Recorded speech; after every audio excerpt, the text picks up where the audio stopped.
सोचिए, डी गुकेश ने चेस का वर्ल्ड टाइटल जीता, लेकिन उनके वेलकम के लिए बस कुछ खास लोग ही पहुंचे।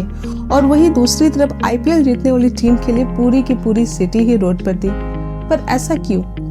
ये पार्शियलिटी क्यों? क्या हम कुछ सिलेक्टिव गेम्स को ही सपोर्ट करते हैं? इंडिया में बहुत सारे ऐसे गेम हैं जो दिन रात जिसके प्लेयर्स मेहनत कर रहे हैं, वर्ल्ड कप का खिताब भी इंडिया के लिए जीत के ला रहे हैं, लेकिन हम में से बहुत कम ऐसे लोग हैं जिनको इसके बारे में जानकारियां मिलती है। ग्रैपलिंग, जो कि रेसलिंग का, कुश्ती का सबसे टफ पार्ट माना जाता है, ग्रैपलिंग। आज हम लोग उसके बारे में बात करेंगे, जिसपे इंडिया ने लास्ट टाइम वर्ल्ड कप का खिताब ऑलरेडी वो जीत चुकी है और इस बार भी वो वर्ल्ड कप जीतने के लिए जा चुकी है।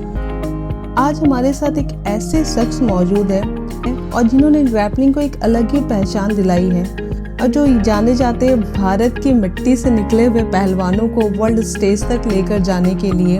जी हाँ, फ्रंट में तो खिलाड़ी खेल रहे हैं, उसके पीछे दिन रात की मेहनत में काफ़ी लोग लगे हुए हैं और हम आज ऐसे ही एक लीडर के साथ बैठे हुए हैं जो पूरी जोर शोर से तैयारियों पे लगे हैं इंडिया के लिए वर्ल्ड कप का खिताब जीतने के लिए।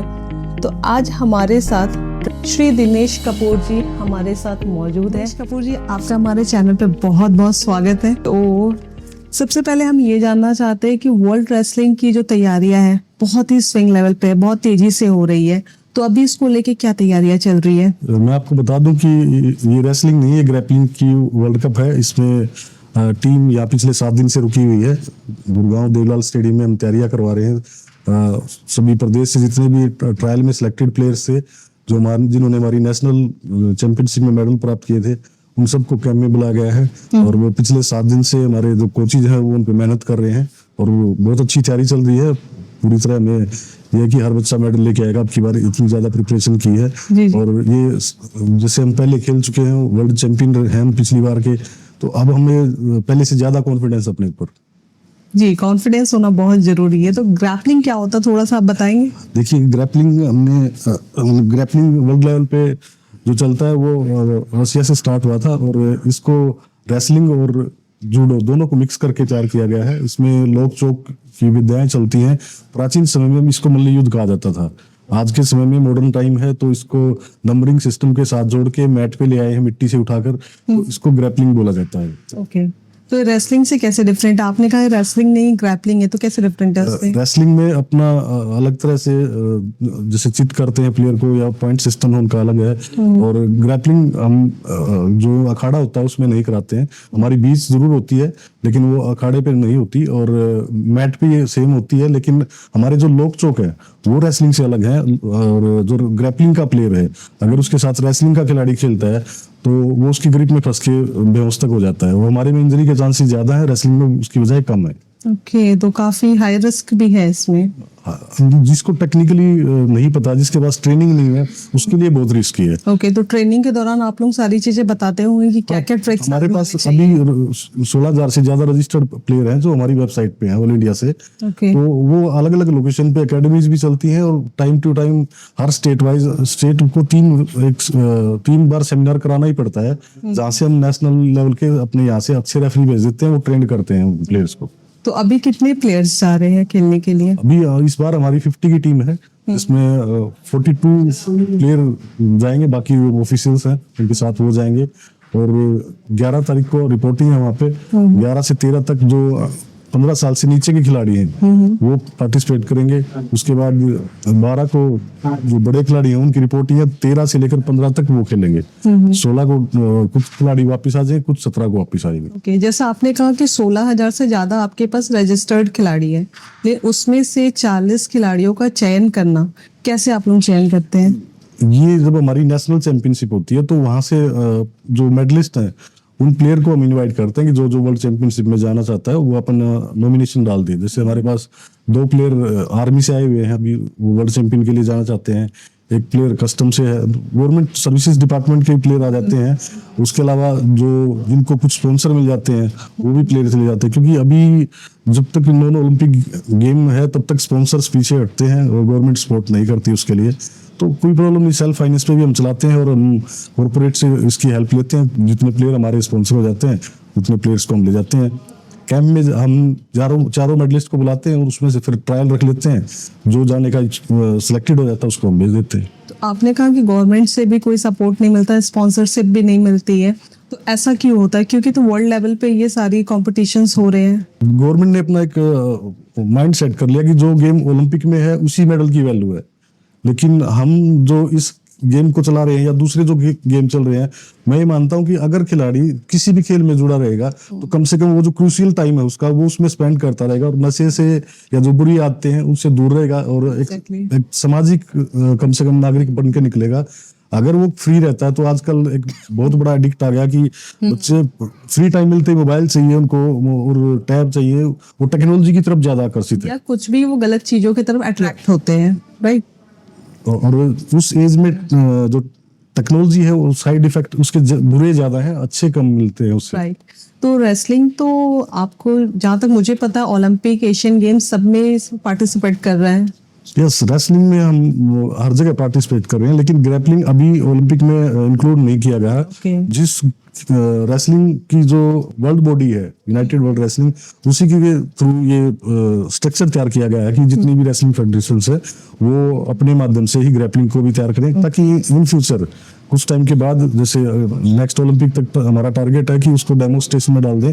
और जब इंडिया में होगा तो जब तक ये जो इंडियन गवर्नमेंट का टारगेट है तब तक ग्रैपलिंग श्योरली ओलंपिक में भी खेला जाएगा। तो इन फ्यूचर से ओलंपिक में लाने का आपका प्लान है? ये बिल्कुल श्योर है इसके लिए, और ये मेरा नहीं, ये वर्ल्ड बॉडी का भी और रेसलिंग फेडरेशन का भी, सबकी इसके लिए कोशिश है। और बार बार इस पे हमारी कांग्रेसेस होती रहती है, मीटिंग्स होती रहती है। इंडिया में मोस्टली क्रिकेट के लोग बहुत दीवाने हैं, लेकिन उसके कंपैरिजन में अदर गेम्स को उतना वैल्यू नहीं किया जाता है, तो फिर कैसा लगता है फिर ऐसे में? जिस चीज को मीडिया उठाता है, जिसको चैनल्स दिखाते हैं और जिसको जितना जिस लेवल पे पहुंचाना चाहते हैं वो उसकी उस लेवल की मार्केटिंग कर देते हैं। और जिस अब क्रिकेट को लगाइए, कितने कंट्री खेलते होंगे, 8 या 10 कंट्री खेलते होंगे क्रिकेट के लिए। आपका वर्ल्ड कप भी होता है, उसमें 10-12 कंट्री हो जाएंगे। लेकिन बहुत से ऐसे खेल हैं जो जिसमें 60-70 कंट्री भी खेल रहे हैं, वो पार्टिसिपेट चैंपियनशिप भी हो रही है। वो गवर्नमेंट का अपना एक, आज तक क्रिकेट तो ओलंपिक में नहीं है, उसको उसके तो प्लेयर्स को नौकरी मिल रही है, उनको तो ग्रांट्स मिल रही है, उनके पास तो कॉर्पोरेट सारा उनके दरवाजे पे खड़ा हुआ है। लेकिन बाकी खेल जो ग्राउंड लेवल पे है, जिनको बेसिक रिक्वायरमेंट है, जो मिट्टी से जुड़े हुए हैं, उनके लिए तो नहीं है। क्रिकेट के प्लेयर के लिए तो पेरेंट्स भी इतना पैसा खर्च कर देते हैं कि एक बार ये किसी तरीके से IPL में या रणजी में किसी ऐसे खेल में सिलेक्ट हो जाए जिससे फिर इसकी जो भी है इसका कैरियर सेटल हो जाए। लेकिन गवर्नमेंट मतलब एक तरह से पार्सलिटी भी कह सकता हूँ कि वो इस तरह से करती है कि कुछ खेल ऐसे हैं जो ओलंपिक में ना अभी तक है, ना कहीं आसपास डेमो दिखता, 3-4 कंट्री खेलती हैं उनको हमने मिनिस्ट्री में अप्रूवल कर दी है।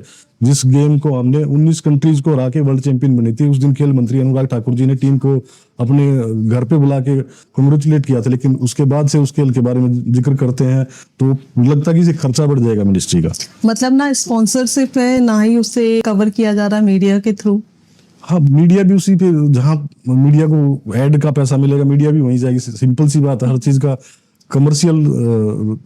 जो कमर्शियल सिस्टम है वो हर चीज को अटकाए बैठा हुआ है। बाकी अब जैसे क्रिकेट को सोच रहे हैं कि अब ये ओलंपिक में जाएगा, तो जिस दिन हमारी जो रशियन कंट्रीज हैं या यूरोपियन कंट्रीज हैं, जब वो खुल के मैदान में आएंगे, अमेरिका की क्रिकेट टीम उतरेगी, तो उस टाइम देखेंगे कंपटीशन क्या होता है। अभी मैं कई इंटरव्यू देख रहा था मिल्खा सिंह जी का, उन्होंने कहा था कि सचिन तेंदुलकर जी को उन्होंने भारत रत्न दिया भारत सरकार ने, तो बोला मुझे उस दिन जिंदगी में अपने आप को खिलाड़ी होने का सबसे ज्यादा दुख महसूस हुआ, क्योंकि ध्यानचंद को उस समय जब वो कुछ भी नहीं था तब उसने वो जादू करके दिखाया था और देश का नाम इतने ऊपर किया था।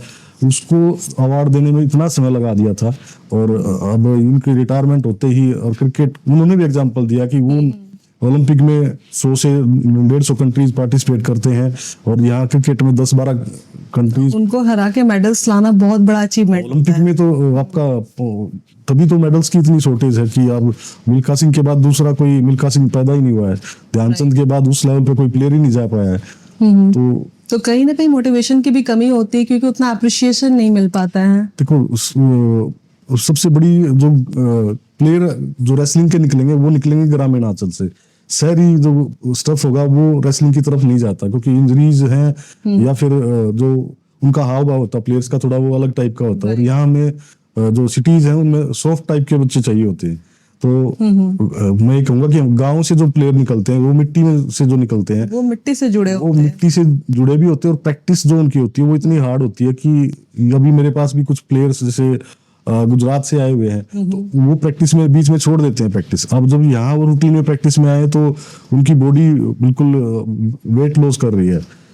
तो एक्चुअली इसका एक रीजन ये भी है कि गांव के लोग ना नेचर से जुड़े होते हैं, तो Yes. इसलिए उनकी बॉडी टाइप भी उनके अकॉर्डिंग ही स्ट्रांग होती है। खान पान का भी काफी असर है, और पेरेंट्स खुद पहलवानी कर चुके होते हैं, वो दादा से परदादा से वो शुरू से चलता था। गांव में एक ही साधन होता था अपना फिजिकल करने का, तो मिट्टी से जुड़े हुए खेल है, ग्रामीण से है, तो अगर वहाँ बेसिक जितनी फैसिलिटीज अब रेसलिंग के माध्यम से गांव में पहुंची थी, जैसे कैश अवार्ड मिलने लगा है अभी। जैसे आपने कहा कि ग्रामीण क्षेत्रों में काफी टैलेंट है, बहुत लोग वहां से निकल रहे रेसलर बन रहे हैं, तो आपको नहीं लगता है कि टैलेंट तो बहुत है लेकिन अभी भी वहां पे बहुत सारी चीजों की कमी है, जो फैसिलिटीज उन्हें मिलनी चाहिए नहीं मिलती है? मैं हरियाणा से आता हूँ, मैं आपको हरियाणा की बताता हूँ कि हरियाणा में हरियाणा तो पहलवानों की मिट्टी है। सिर्फ पहलवान नहीं है, आप हॉकी में को क्या नहीं दिया हरियाणा ने, हॉकी में कितने प्लेयर्स दिए हैं, अब ये शूटिंग में कितने प्लेयर्स हरियाणा ने दे दिए हैं।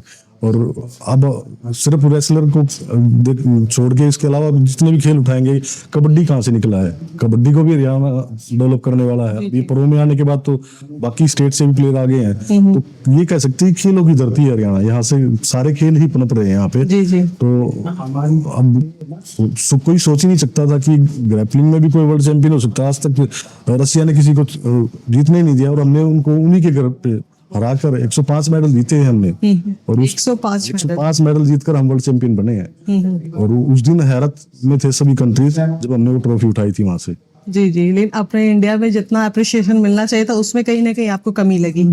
हम अब गवर्नमेंट से कुछ ज्यादा उम्मीद करते नहीं, हम अपना काम कर रहे हैं, और जब वो उनको ओलंपिक चाहिए, जब ओलंपिक में आएगा तब कर लेंगे, लेकिन खेल हम नहीं छोड़ सकते। हम और कुछ नहीं सोचते, हम ये सोचते हैं कि कम से कम हमारी वजह से 1000-2000 जो यंग हैं, जो बच्चे हैं, जो नशे की तरफ जा सकते हैं, कम से कम उस पे रोकथाम लगी है। एग्जैक्टली। जैसा आपने कहा कि रशिया को उसकी ही जमीन पे हराना इजी नहीं था, तो इंटरनेशनल लेवल पे बहुत ज्यादा टफ होता है कंपटीशन, तो अभी उसको लेके क्या तैयारियां हैं? अभी जैसे जो मेन फाइट चलती थी वर्ल्ड चैंपियनशिप के लिए, या तो कजाक में चलती थी या उज्बेकिस्तान में चलती थी। पहले यूक्रेन के अच्छे प्लेयर थे, लेकिन रसिया के पास स्ट्रेंथ बहुत ज्यादा है, उसके बाद राजस्थान है, उनके खिलाड़ी हैं। अब की बार जो वर्ल्ड कप हो रहा है वो कजाकिस्तान में अस्ताना में हो रहा है, तो उसके पास भी बहुत बड़ी खेप है खिलाड़ियों की, और इसलिए हम दिन रात मेहनत किए हुए हैं। मैं खुद 7 दिन से यहाँ हूँ, और मैंने स्पेशल जो इंटरनेशनल 2 कोचेज लगा रखे हैं जो पहले खेल चुके हैं वर्ल्ड चैंपियनशिप, उनको लगा रखा है। वो दिन रात इन पे मेहनत करते, दोनों टाइम ट्रेनिंग करा रहे हूँ कि डाइट वाइट सब मैं यहाँ खुद बैठ के देख रहा हूँ कि किसी प्रकार की कोई कमी ना रहे। और बाकी तो चैलेंजेस चलते रहते हैं कि कभी किसी को फाइनेंशियल इशू रहे हैं। अभी भी कल फिर निकलेंगे हम, 2-3 प्लेयर हमारे रुके हुए हैं, 2 हिमाचल से। पिछली बार हिमाचल गवर्नमेंट ने हमें 10 लाख रुपए दिए थे प्लेयर्स के लिए, स्पॉन्सर किया था उन्होंने। अब की बार भी कोशिश है कि 2-3 प्लेयर्स वहां से निकल जाएं। तो ग्रामीण में प्रॉब्लम आती है फाइनेंशियल की, वो इस चीज पे पैसा नहीं खर्च पाते। हाँ, और जब उनको लगे कि ये मेडल मिलने के बाद जॉब मिल जाएगी, क्योंकि रेसलिंग पॉपुलर होने का और कोई कारण ही नहीं था, सिर्फ ये था कि रेलवे सबसे ज्यादा नौकरी दे रहा था। सीआरपी, बीएसएफ, आईटीबीपी, इन सब में रेसलर्स जा रहे थे, और इसलिए इसको पॉपुलैरिटी मिली। और दूसरा, जब प्रो स्टार्ट हुई, रेसलिंग की प्रो हुई, तो वहां से जो हमारे स्टार प्लेयर्स थे, जैसे सुशील है या योगेश्वर दत्त है, तो ये जब स्क्रीन पे आए हैं, लोगों ने ओलंपिक में जिन्होंने नहीं भी देखा था, उसके बाद इनकी रेगुलर फाइट विदेशी खिलाड़ियों के साथ हुई है, तो उसको बूम मिला है, उसको एक्सपोज किया गया है। तो जिस दिन एक्सपोजर मिलेगा मीडिया से, उस दिन हम भी तो वीडियो में आए, मतलब सोशल मीडिया का भी इसमें बहुत इम्पैक्ट होता होगा। श्योर। और जब आप जैसे सेटमैक्स ने दिखाया था उसको, तो सेटमैक्स ने पहले ही इसकी पॉपुलैरिटी इतनी ऊपर बढ़ा दी थी, पहले ही बहुत ज्यादा उसके लिए मार्केटिंग की थी। तो उनको अपनी व्यूअरशिप चाहिए होती है, सब जुड़े हुए हैं एक दूसरे से, उनका उससे पैसा बनेगा, और प्रो से रेसलर को मिलेगा या फिर फेडरेशन के पास आएगा। फेडरेशन में जब से ब्रजभूषण जी आए हैं, उसके बाद से इस खेल को एक अलग ही मुकाम मिला है। उससे पहले खिलाड़ी को मिलता क्या था? कुछ नहीं मिलता था। आज कैश अवार्ड उनके पास है, नौकरियां उनके पास है, और जितनी ट्रेनिंग की फैसिलिटीज, चाहे टाटा के साथ टाई अप करके उन्होंने ट्रेनिंग सेंटर बनाए हैं, एक्सीलेंट सेंटर बन गए हैं, और कोचेज को इतनी सारी सुविधाएं मिल गई। आप प्लेयर फ्री होकर विदेश जाते हैं खेलने के लिए, उनको फाइनेंशियल सोचने की जरूरत नहीं पड़ती। जब से वो आए, उससे पहले तो कुछ था ही नहीं। उससे पहले तो सेल्फ फाइनेंस बेस्ड था कि अपनी जेब में पैसा है तो जाओ, ना खुद अपने जेब से लगाओ, जाओ। Okay. और उसमें भी वो था कि कोचेज की मोनोपोली चलती थी, अब वो नहीं है। अब ट्रांसपेरेंसी इतनी ज्यादा आ गई है कि जो अगर चैंपियन भी रहा है तो अगर वो ट्रायल में आगे हार गया है तो वो नहीं जाएगा, फिर ट्रायल में जो जीता है वही जाएगा। ओके। हाँ। मतलब कोई भी आप यहाँ पार्शलिटी नहीं कर सकते। नहीं, वो बिल्कुल फेयर है उसमें। हर रोज जब आप देखेंगे कि हर रोज एक खिलाड़ी का दिन होता है कि आज वो डाउन हो सकता है, वो अप हो सकता है, किसी की डाइट में प्रॉब्लम हो सकती है, कोई रात को सोया नहीं है या कोई प्रॉपर ट्रेनिंग नहीं हुई है, बीच में 4 दिन का ट्रेनिंग का गैप हो जाता है तो प्लेयर उससे 20% आगे निकल जाता है। तो वो हर चीज मेंटेन करके निकलना पड़ता है। तो इस टाइम में मेडल्स आने के कितने चांसेस है? हम 100% मेडल के लिए लड़ रहे हैं। आपने बताया कि बहुत सारी तैयारियां हो रही है, आप भी लगे हुए हैं। बिल्कुल, हम इसलिए लगे हुए हैं कि अब एक बार वर्ल्ड चैंपियन का हमारे पास टाइटल है, अब उसको ना जाने दें, हम दोबारा फिर उसको मुकाम पे उसी को बना के रखें, उसके लिए कोशिश कर आने का रास्ता खुल जाए। ओलंपिक के लिए तो वर्ल्ड बॉडी पहले से ही काम कर रही है और वो आ जाएगा, वो कोई बड़ी कहानी नहीं है। वो सारे खेल सदियों से चलते आ रहे हैं, वो दोबारा क्रिकेट कितने 100 साल बाद दोबारा मौका मिलेगा इसको ओलंपिक में ट्रायल देने के लिए, डेमो पे जाना इसने। तो कॉमनवेल्थ से भी जैसे पीछे हमने सुना था कि रेसलिंग और जूडो को बाहर कर दिया था, तो ये चलता रहता है। अलग अलग टाइप की पॉलिटिक्स होती है कि ऊपर वर्ल्ड लेवल पे उस टाइम किसकी गवर्नमेंट है, अमेरिकन बैठे हैं, रशियन बैठे हैं, या वो किस सपोर्ट मिलता है, तो वो फिर उस गेम को देखते हैं कि ये ज्यादा मेडल रसिया को बार बार बैन किया गया क्योंकि रेसलिंग में सबसे ज्यादा मेडल वो निकालता था, उसका फ्लैग उससे ले लिया जाता है हर बार कोई न कोई बैन लगा के। कि मतलब अगर कोई ज्यादा मेडल्स ला रहा है, ज्यादा अच्छा खेल रहा है, तो पॉलिटिकली भी इसे रोका जाता है। डेफिनेटली अगर हमारे मेडल ज्यादा अभी चल रहे हैं और मुझे लग रहा है कि अब कजाकिस्तान के ज्यादा मेडल निकलने के चांसेस हैं, तो अगर फिर हमारे कोचेज उस पर स्ट्रिक्ट रहेंगे, एक भी रूल पे थोड़ा सा भी इधर उधर होते ही फिर वो उस पे जप्तामारी करेंगे, उसको रोक के बैठ जाएंगे, वो नहीं छोड़ेंगे फिर उसको। एक छोटी सी गलती मतलब आपको आउट। आपने ओलंपिक में भी देखा एक छोटी सी गलती हुई थी, तो वही उस चीज हर चीज को हम लेके चले हुए हैं कि एक भी मेडल हमारे लिए ना निकले, हर मेडल की कीमत हमारे लिए, तभी हम वर्ल्ड चैंपियन बनेंगे। तो वुमेन रेसलिंग के लिए WFI कैसे काम कर रहा है? वुमेन रेसलिंग का तो वो एक अलग ही स्टाइल है, उसके लिए अलग यूनिट चलती है, फीमेल कोचेज हैं अलग अलग जगह।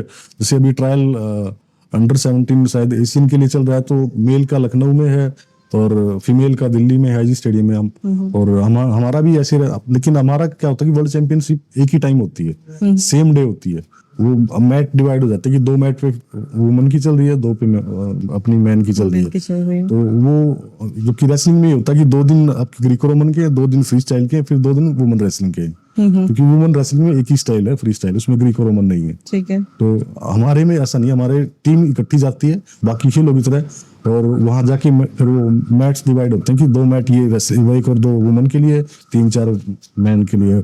वो डिवीजन वो खुद फिर ऑर्गेनाइजर करते हैं, उसमें हमारा कोई रोल नहीं होता। तो वुमेन का भी रेसलिंग में आना एक प्राउड मोमेंट लगता है।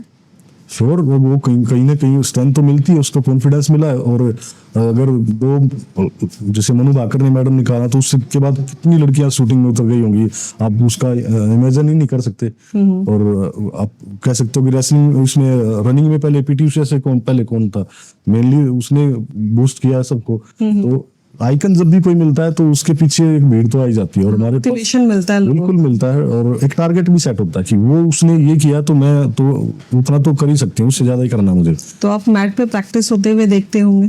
हाँ, मैं डेली बैठ के प्रैक्टिस देखते हैं उसमें। हमेशा प्रैक्टिस देखते या कभी आजमाते भी है?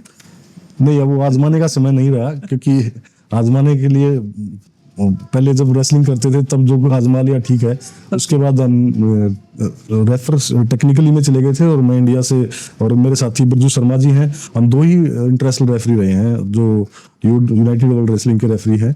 और उसी के कारण से रेसलिंग फेडरेशन ने ये बागडोर हमें सौंपी थी कि आप इस ग्रैपलिंग को, जब आप इंटरनेशनल खुद हैं तो इसको पूरी तरह से डेवलप करो। आज हमारा स्ट्रक्चर हमने 24 स्टेट को डेवलप कर रखा है। हमारी कभी अगर नेशनल में आपको बुलाएंगे हम, आप आके देखना कि आपको एक जमावड़ा मिलेगा, खिलाड़ियों का जूम मिलेगा आपको। 3-4 हजार खिलाड़ी हमारे नेशनल में इकट्ठे होते हैं। और हमारे लिए आज मैं गुड़गांव के लिए भी प्लान कर रहा था कि कभी यहाँ भी क्या हम नेशनल करा सकते हैं, लेकिन यहाँ इंफ्रास्ट्रक्चर मुझे लगा नहीं, स्टेडियम के पास इंडोर हॉल नहीं है, और मुझे 6 मैट लगाने का इंडोर हॉल चाहिए, वो यहाँ अवेलेबल नहीं है, और कहीं होगा तो फिर वहाँ पे रहने की व्यवस्था नहीं है। तो आप भी रेसलर रह चुके हैं। यस, तो अपने गांव में सब रेसलिंग करते हैं। तो थोड़ा सा अपने एक्सपीरियंस तो बताइए, कुछ फनी, कुछ मतलब जो आपका यादगार मोमेंट हो। देखो रेसलिंग में तो हर चीज फनी ही चलती है।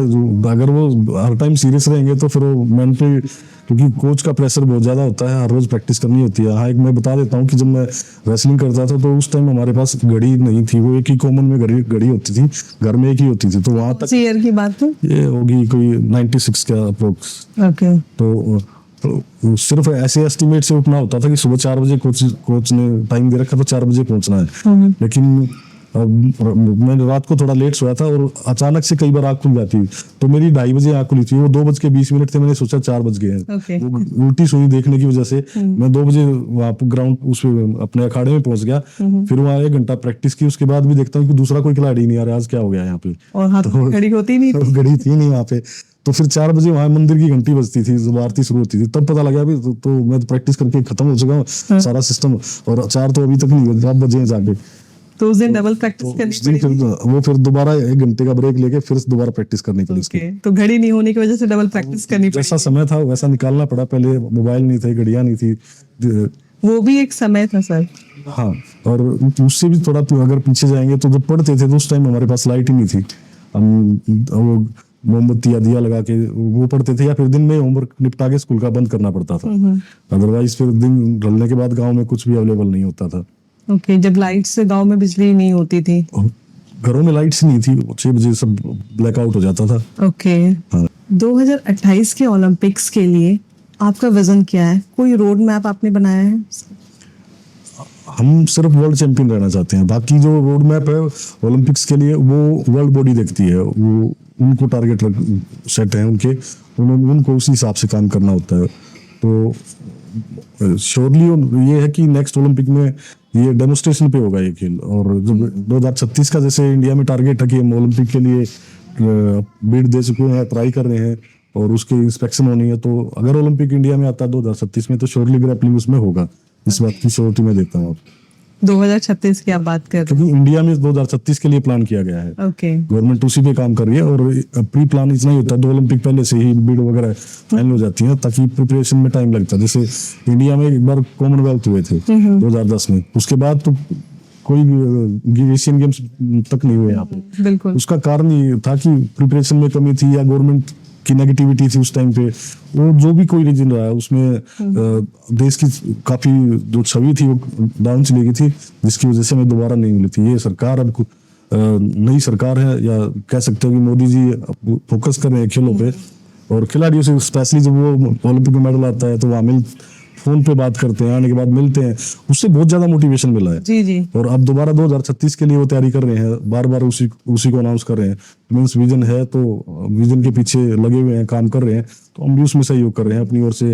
ओलंपिक में होगा तो मेडल देने की गारंटी हम देते हैं। वाह क्या बात है, मेडल देने की गारंटी हम देते हैं। श्योर है। मोदी जी भी पर्सनली मतलब वो गेम को भी काफी प्रमोट करते हैं और पर्सनली जाके वो प्लेयर्स से मिलते भी हैं और उनके पीठ पे हाथ रख के उन्हें मोटिवेट भी करते हैं कि हाँ आपने अच्छा किया। दूसरा, वो जिस दिन मेडल होता है उसी दिन वो जब वीडियो कॉल चली जाती है तो प्लेयर के कंट्रोल से बाहर हो जाता है कि आज मुझे कितना बड़ा गिफ्ट है उनके लिए, शायद लाइफ में कभी सोचा नहीं था। इससे पहले भी प्रधानमंत्री रहे हैं और वो तरह तरह की उनके बारे में बातें हैं, मिल्खा सिंह की कहे या जितने भी खिलाड़ी हैं, तो बड़ा टाइम लगता था पीएम से मिलने के लिए। खिलाड़ी उनके लिए कुछ खास मायने नहीं रखते थे और उनको मिलता भी कुछ नहीं था पहले।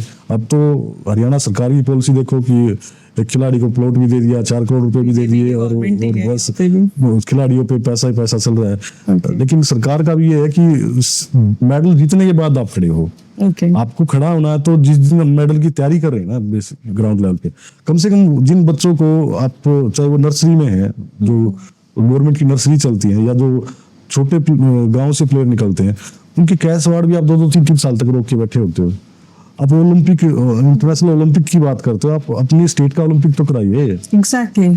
कब ओलंपिक हुआ था आपका? कभी जब कांग्रेस सरकार जो फर्स्ट टाइम आई थी तब एक ओलंपिक हुआ था, सोनीपत में हुआ था। उसके बाद आज तक हरियाणा ओलंपिक ही नहीं हो रहा है। तो आप मेडल की उम्मीद जब करो ना जब आप भी कुछ कर रहे हो। बिल्कुल। ये जितना भी हो रहा है ये फेडरेशन कर रही है। वन साइडेड कोई भी चीज नहीं हो सकती ना। आप किसी भी हॉकी फेडरेशन को उठाओ, रेसलिंग फेडरेशन को उठाओ, तो वो फेडरेशन मेहनत कर रही है, वो स्पॉन्सरशिप लेके आ रही है, वो कॉर्पोरेट से टाई अप कर रही है। स्टेट गवर्नमेंट और सेंट्रल गवर्नमेंट का क्या कंट्रीब्यूशन है? वो तो मेडल के बाद आ जाती है बस मेडल पहनाने के लिए, माला पहनाने के लिए, वो तो उस टाइम आते के हैं। पीछे जो डेडिकेशन है, जो पैसे लग रहे हैं, सारी चीजें आपको प्रोवाइड करनी पड़ेगी। इंटरनेशनल जो हो जाता है एक बार, जो कोई वर्ल्ड चैंपियन हो गया या ओलंपिक में कोई मेडल आ गया, उसके बाद तो उसके ऊपर पानी की तरह पैसा बहाया जाता है। विदेशी कोच भी, विदेशी ट्रेनिंग भी, ये भी वो भी। अरे भाई, विदेशी कोच को यहीं बुला लेना, वो सस्ता पड़ेगा। उससे तैयार 100 बच्चे करने तैयार के हो लिए, गए। उसके कैंप में 100 बच्चे प्रैक्टिस करेंगे। आप एक बच्चे के लिए वहाँ करोड़ों रुपए लगा रहे हो, उसकी बजाय उसकी यहाँ अपने कल्चर में, अपने वेदर में प्रैक्टिस कराओ ना। एक साथ बहुत बच्चों को फायदा उसको मिलेगा। यहाँ ले लो उसी रेट में, क्या प्रॉब्लम है। और आपको देना है तो जो बच्चे आपका स्टेट में मेडलिस्ट हैं, या फिर आपके कैश वार्ड के लिए जो पीछे पीछे आपके घूम रहे हैं, कुछ तो एक स्कीम निकाली थी पिछली बार जब खट्टर सरकार थी कि 25,000, 15,000 और 10,000 रुपए दिए जाएंगे, जो नॉन ओलंपिक या ट्रेडिशनल गेम्स हैं, जो सिर्फ हरियाणा में खेले जाते हैं, उनके भी अगर स्टेट चैंपियन कोई है तो वो अप्लाई कर दें। मुझे लगता है कि आज बहुत टाइम हो गया उसको, वो गांव के बच्चे पूछते हैं उसके लिए। हमारे पास भी सर्टिफिकेट आए हुए हैं, वेरिफिकेशन भेजे हुए, लेकिन गवर्नमेंट उस तरफ ध्यान नहीं देती। वो सिर्फ उस पर फोकस करती है कि जो मेडलिस्ट हो गया एक बार, हाँ, आप एक बार सक्सेस हो जाओ, देन हम आप पे खर्चा करेंगे। वही है बस। तो आपको नहीं लगता इसकी वजह से कहीं ना कहीं टैलेंट बहुत पीछे रह जा रहा है? देखो, एक प्लेयर की एक समय सीमा होती है, लाइफ साइकिल होता है, वो वहीं तक है। अगर वो उसके जो सर्टिफिकेट्स हैं वो जूनियर से स्टार्ट होंगे काम आने के लिए, जब अंडर 19 में आ जाएगा वो सर्टिफिकेट 18 प्लस का हो गया तो उसके आर्मी में, सीएसएफ में, बीएसएफ में वहाँ काम आना स्टार्ट होंगे। उससे नीचे के सर्टिफिकेट तो उसको किस चीज में चाहिए है? उसको सिर्फ सीड मनी मिल जाएगी, स्कूल ने 5,000 रुपए दे दिए, एडमिशन में काम आ गया, या फिर सरकार ने 2,000, 3,000 रुपए जो कैश अवार्ड रख रखे हैं स्टेट वाइज, वो मिलते हैं। उससे नीचे तो कुछ है ही नहीं उसके लिए। अब लेकिन खिलाड़ी तैयार करने के लिए उसको 8 साल से 10 साल के बच्चे को उसको ग्राउंड में भेजना पड़ेगा, वहां से प्रैक्टिस स्टार्ट होगी। तब जाके वो 18 साल का चैंपियन बन के तैयार होगा। उसके बाद फिर वो आगे उसका टोटल लाइफ साइकिल 28-30 साल तक का है। उसके बाद तो कुछ कर ही नहीं सकता। तो इन फ्यूचर मोदी जी से बहुत आपकी उम्मीदें हैं? 2036 के लिए अगर विजन लेके चले हुए हैं तो श्योरली हमें उम्मीद है कि देश के लिए बहुत कुछ अच्छा होने वाला है। कम से कम इस देश की को विदेशी भी देखेंगे, और इंफ्रास्ट्रक्चर स्पोर्ट्स के मायने में डेवलप काफी होगा, काफी पैसा लगेगा, और उससे हमारे जो इंडियन प्लेयर्स हैं उनको तो श्योरली फायदा होगा। जब भी क्रिकेट से भी आप सीख सकते हो, आप कंपेयर कर सकते हैं कि जब होम ग्राउंड होता है तो प्लेयर अच्छा परफॉर्म करता है। कॉमनवेल्थ में हमारे यहाँ इतने मेडल आए थे, उसका कारण women wrestling first time Commonwealth में थी, वो मेडल आए थे, तभी से ये जो फिल्में बनी है, तभी से फिल्में बनी है। उससे पहले तो जादव जी, केडी जादव जी बहुत कुछ करके गए हैं। उनके लिए, उनके नाम पे एक छोटा सा यहाँ हॉल बना हुआ है, उनका एक फोटो लगा हुआ है, इसके अलावा उनके ऊपर तो कुछ नहीं बना है। जो करके गए ना, जब रिसोर्स नहीं थे, जब इंफ्रास्ट्रक्चर नहीं था, तब उन लोगों ने काम किया है। तो सरकार उनको नहीं बुला सकती। आज तो इंडियन प्लेयर्स, मेडल्स आए, मूवीज बनी, तब लोगों ने जाना उनके स्टोरी क्या है, स्ट्रगल्स क्या है। उससे पहले कोई नहीं जानता। उससे पहले मिल्खा सिंह को भी कितने हमारे जो यंग अभी हैं, आप ये मान के चलिए जो 10 साल से ऊपर के और अभी 15 साल के आसपास के, जिन्होंने मूवी नहीं देखी होगी, वो नहीं जानते, लेकिन उनकी लाइफ में स्ट्रगल क्या था, कहाँ से कहाँ तक उन्होंने चैलेंजेस को एक्सेप्ट किया है। बिल्कुल। जैसे खिलाड़ियों की डाइट पे भी हम बात कर रहे थे, तो उस टाइम में उन्हें क्या खाने को दिया जाता है, डाइट का कैसे ध्यान रखा जाता है? देखो, डाइट तो हरियाणा के प्लेयर दूध दही पे चलते हैं ज्यादातर, तो बाकी बादाम और इस टाइप की चीजें वो अपने साथ रखते हैं, जिसको जो, लेकिन हम जो सप्लीमेंट सब अलाउ नहीं करते हैं, जो अपने होम ग्राउंड पे या जहां मर्जी वो यूज कर रहे हो, यहाँ हम नहीं करते, क्योंकि फिर वो डोप वगैरह की स्थिति में फिर वो कंट्रोवर्सी भी आ जाती है, और एक बदनामी भी होती है प्लेयर की, प्लेयर के साथ टीम की बदनामी होती है। तो इसलिए हम जो ये 10 दिन का कैंप लगाते हैं, उस पे स्पेशली इस चीज पे फोकस किया जाता है। अगर पहले कोई मेडिसिन ले भी रखी है उन्होंने, तो इस 10 दिन में उसको पास आउट किया जा सके, ताकि वो हमारी सुपरविजन में रहे। अब खान पान जितना है वो हमारी सुपरविजन में बनेगा, हम खिलाएंगे, बाहर से कुछ अलाउड नहीं है उनको, अपने साथ सिर्फ ड्राई फ्रूट्स रख सकते हैं। ओके। ताकि तो मैच के टाइम में जब मतलब कुश्ती होती है, तो उस टाइम में क्या कुछ उन्हें खाने के लिए दिया जाता है बीच में? वो ऑलरेडी वहाँ जो इंटरनेशनल फेडरेशन जो ऑर्गेनाइजर होता है, वो वहाँ वेज नॉन वेज बहुत टाइप का अरेंज करके रखते हैं, तीनों टाइम का, वहाँ उस टाइप का कोई इशू नहीं होता। और वहाँ होटल से बाहर का खाना आसपास ना तो अलाउड होता है ना कोई बाहर जा सकता। वो कार्ड सिस्टम है, उनकी वही एंट्री होती है। वो होटल में ही पैक रहते हैं। सुबह बस वहीं से लेके जाती है, स्टेडियम छोड़ देती है। स्टेडियम से वापस बस लाएगी तो होटल पे ही छोड़ेगी। मतलब उन्हें क्या खाना है क्या पीना वो वो सब डिसाइडेड है वहाँ पे। उसमें से आपको चॉइसेस रखी होंगी कि आपको खीरा खाना है, टमाटर खाना है, बस इतना है। इससे ज्यादा आप ये दोनों में से एक चूज कर सकते हो, नो अदर ऑप्शंस। आप वेज नॉन वेज दोनों खा सकते हैं। आप वेज पे भी रह सकते हैं, नॉन वेज पे भी रह सकते हैं। तो वो उस टाइप के ऑप्शन मिल जाएंगे आपको। तो दिनेश जी, आप रेसलर भी रह चुके हैं, तो मैं ये जानना चाहती हूँ कि पर्सनल लेवल पे रेसलिंग आपके लिए क्या है, आप कैसे देखते हैं इसे? देखो, रेसलिंग में आप पर्सनल लेवल पे जब एक टाइम था, जब बचपन में होते हैं तो सिर्फ ये होता है कि प्रैक्टिस करने का मतलब है कि फिजिकली अपने आप को फिट रखना है। उस टाइम ना तो हमें ज्यादा से ज्यादा दंगल तक जाना होता है कि गांव के आसपास दंगल होते हैं तो उसमें कुश्तियां होती है 500 रुपए की, 300 रुपए की, 100 रुपए की, ऐसे कुश्तियां होती थी और वो भी त्योहार पे होती है। कभी किसी में मेला लगा हुआ है, कहीं पे होली पे कुश्ती हो रही है, तो वहां तक चले गए। तब तक दंगल लड़ा है? तब तक ये नहीं पता था कि ओलंपिक में मेडल भी कोई चीज होती है, क्योंकि उस लेवल का इंफ्रास्ट्रक्चर ग्राउंड लेवल पे नहीं था। और फिजिकल एजुकेशन का मतलब सिर्फ ये था कि आपको अखाड़े में जाना, अपना एक्सरसाइज करनी और घर के काम करने, पढ़ाई करनी है। इसके अलावा स्पोर्ट्स के लिए लिमिटेड लोग थे, जो कोच थे वो सिर्फ अपने हिसाब से ही प्लेयर को सिलेक्ट करते थे। क्योंकि एक और मैं आपको किस्सा बता देता हूँ कि मैं फुटबॉल खेलता था अपने कॉलेज टाइम में। तो जिस दिन फुटबॉल की ट्रायल रखी उन्होंने 15 अगस्त को, 15 अगस्त को मैं जैसे युवा केंद्र में भी डेलीगेट हो रहा हूँ, यूथ था उनका, वॉलंटियर था, तो मैं उनके इवेंट में दिल्ली आया था। उसी दिन सिलेक्शन ट्रायल थी, तो जो कॉलेज की टीम थी उसे सिलेक्ट नहीं किया गया कि मैंने उसके लिए, क्योंकि यहाँ हमारी जो युवा संसद थी वो चल रही थी, मुझे उसमें नॉमिनेट किया गया था, मुझे यहाँ रिप्रेजेंट करना था। तो एक चीज मुझे छोड़नी पड़ी उस टाइम पे खेल के लिए। वो कई बार परिस्थितियां होती है कि किसको क्या चूज करना है। आपको एक ही चीज चूज करना है, एक ही चीज कर सकते हैं आप। एक दिन में दो काम नहीं पॉसिबल। तो अभी भी दंगल्स होते हैं गाँव में, दंगल आप भी चलते हैं। अब तो हिंद केसरी, भारत केसरी और उसके अलावा कुछ गांव ऐसे हैं जिनमें मेले में इनाम काफी बड़ा बड़ा होता है, जिसमें 5-5 लाख रुपए तक की कुश्ती रखते हैं, लेकिन उसमें सीनियर हैवीवेट प्लेयर होते हैं 100 किलो। दंगल जो होता है वो बिल्कुल देसी फॉर्म में होता है, या वो मिट्टी में होता है। ओके। और यहाँ से लेके जो इंटरनेशनल लेवल तक जो भी मतलब खिलाड़ी जाते हैं वो दंगल से उठ के जाते हैं?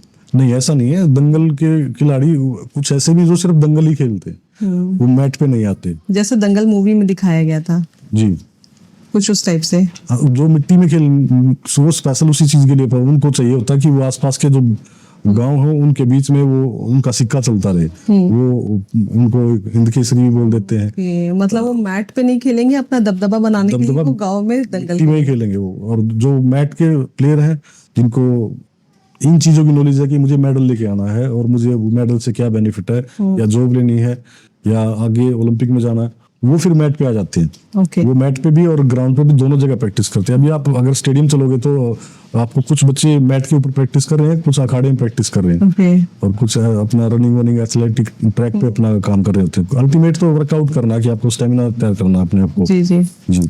आज के यूथ जो मतलब रेसलिंग में या किसी अदर स्पोर्ट्स में अपना करियर बनाना चाह रहे हो और फाइनेंशियली वो थोड़ा सा क्राइसिस फेस कर रहे हो, तो आप उनको क्या सजेस्ट करेंगे? देखो, पहली बात तो आप खेल थोड़ा मैं बता दूं कि जो पुराने खेल थे हमारे, हॉकी थी, गांव से स्टिक तैयार की उसी से खेल लेते थे, जो प्राचीन हमारा ट्रेंड था। कुश्ती करनी है, अखाड़े में गए, एक लंगोट परचेज करना होता था, इससे ज्यादा वो 15-20 रुपए का आता था। डाइट घर की होती थी, गाय भैंस घर पे रखते थे। अब थोड़ा सा प्रीवियस चेंज हो गया। गांव में भी ये हो गया कि बहुत कम घरों में भैंस रह गई है, अब सब मॉडर्न हो गए हैं। इस जो सोशल मीडिया और जो ये केबल टीवी जो घर गया था, इसने जो समाज है उसको काफी बदल दिया है। और उसी को देखते हुए आजकल जो घर का दूध दही है वो भी कम होता जा रहा है। हरियाणा में भी हम देख रहे हैं इसको कि बहुत कम जिनके घर पे 6-6 भैंस होती थी, चाहे हम अपने घर से लगाए, आज वहाँ 2 भैंस मिलेंगी। बाकी सोशल मीडिया पे ये भी तो काफी आ रहा ना कि दूध दही अवॉइड करो, मत खाओ। वो देखो, जब दूध दही वो मत खाओ जो आपको वर्कआउट नहीं, जिसका आपका काम ही नहीं, आपको जो सिटिंग वर्क है जिसका, वो मत खाओ, उसके लिए नहीं है वो। लेकिन जिसको गांव में खेत में काम करना है या प्रैक्टिस के लिए जाना है या स्पोर्ट्समैन है, उसको तो डाइट चाहिए। दूध के बगैर वो पूरा कैल्शियम नहीं कर पाएगा कहीं से। सबसे बड़ी प्रॉब्लम क्या है कि हमारी जो